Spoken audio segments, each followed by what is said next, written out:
പെരിയ ഇരട്ടക്കൊലപാതക കേസിൽ കൊച്ചി CBI കോടതി അടുത്ത ശനിയാഴ്ച വിധി പറയുകയാണ്. മുൻ MLA KV കുഞ്ഞിരാമനടക്കം CPM നേതാക്കൾ ഉൾപ്പെട്ട കേസിൽ 24 പ്രതികളാണുള്ളത്. രാഷ്ട്രീയ വൈരത്തിന്റെ പേരിൽ യൂത്ത് കോൺഗ്രസ് പ്രവർത്തകരായ കൃപേഷിനെയും ശരത് ലാലിനെയും വെട്ടിക്കൊലപ്പെടുത്തി എന്നാണ് കേസ്. CBI അന്വേഷണത്തിനെതിരെ ലക്ഷങ്ങൾ മുടക്കി സംസ്ഥാന സർക്കാർ സുപ്രീം കോടതി വരെ പോയ കേസിലാണ് കൊച്ചിയിലെ CBI കോടതി വിധി പറയുന്നത്. CBI തിരുവനന്തപുരം യൂണിറ്റ് അന്വേഷണം പൂർത്തിയാക്കിയ കേസിൽ 270 സാക്ഷികളാണ് ഉണ്ടായിരുന്നത്.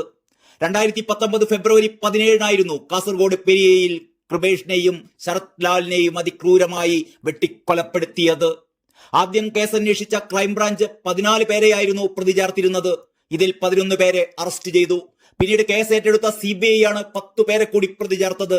കൃത്യത്തിൽ പങ്കെടുത്ത ഒന്നാം പ്രതി പീതാംബരൻ അടക്കമുള്ളവരെയായിരുന്നു ക്രൈംബ്രാഞ്ച് പിടികൂടിയത് എങ്കിൽ സംഭവത്തിന് പിന്നിലെ ഗൂഢാലോചനയിലാണ് CBI അന്വേഷണം കേന്ദ്രീകരിച്ചത്. അങ്ങനെയാണ് ഉദുമ മുൻ MLAയും CPM ജില്ലാ സെക്രട്ടേറിയറ്റ് അംഗവുമായിരുന്ന KV കുഞ്ഞിരാമൻ പ്രതിയായത്. Kanhangad block panchayat president K Manikandan, CPM നേതാക്കളായ രാഘവൻ വെളുത്തോളി, N ബാലകൃഷ്ണൻ, ഭാസ്കരൻ വെളുത്തോളി തുടങ്ങിയവരും പിന്നീട് പ്രതികളായി. 2023 ഫെബ്രുവരി 2 കൊച്ചി CBI കോടതിയിൽ കേസിന്റെ വിചാരണ തുടങ്ങിയിരുന്നത്. 2019 ഫെബ്രുവരി 17 യൂത്ത് കോൺഗ്രസ് പ്രവർത്തകരായ കൃപേഷിനെയും ശരത് ലാലിനെയും വെട്ടിക്കൊലപ്പെടുത്തുകയായിരുന്നു. കൊല്ലപ്പെട്ട യുവാക്കളുടെ മാതാപിതാക്കൾ CBI അന്വേഷണം ആവശ്യപ്പെട്ട് ഹൈക്കോടതിയിൽ ഹർജി നൽകുകയാണുണ്ടായത്. 2019 സെപ്റ്റംബറിൽ പോലീസിന്റെ കുറ്റപത്രം റദ്ദാക്കി ഹൈക്കോടതി CBI അന്വേഷണത്തിന് ഉത്തരവിട്ടു. ഹൈക്കോടതി സിംഗിൾ ബെഞ്ചിന്റെ ഉത്തരവിനെതിരെ സർക്കാർ ഡിവിഷൻ ബെഞ്ചിനെയും സുപ്രീം കോടതിയെയും സമീപിച്ചുവെങ്കിലും കേസ് CBIക്ക് തന്നെ വിടുകയായിരുന്നു. സംസ്ഥാന സർക്കാരിന്റെ നിസ്സഹകരണത്തിനിടെയാണ് CBI അന്വേഷണം തുടങ്ങിയിരുന്നത്. SP നന്ദകുമാറിന്റെ നേതൃത്വത്തിലുള്ള സംഘം പെരിയയിലെത്തി കൊലപാതകം നടന്ന സ്ഥലം പരിശോധിക്കുകയും കൊല്ലപ്പെട്ടവർക്ക് നേരെ നടന്നിരിക്കാവുന്ന ആക്രമണം CBI സംഘത്തിന്റെ നേതൃത്വത്തിൽ പുനരാവിഷ്കരിക്കുക വരെ ചെയ്തിരുന്നു. ഹൈക്കോടതി ക്രൈംബ്രാഞ്ചിന്റെ കുറ്റപത്രം റദ്ദാക്കിയായിരുന്നു CBI അന്വേഷണത്തിന് ഉത്തരവിട്ടിരുന്നത്. പോലീസ് അന്വേഷണത്തിൽ വീഴ്ചകളുണ്ട് എന്ന് ചൂണ്ടിക്കാട്ടിയാണ് കുറ്റപത്രം റദ്ദാക്കിയത്. ഇതിനെതിരെയായിരുന്നു സർക്കാർ സുപ്രീം കോടതിയെ സമീപിച്ചതും സുപ്രീം കോടതി അത് തള്ളിയതും.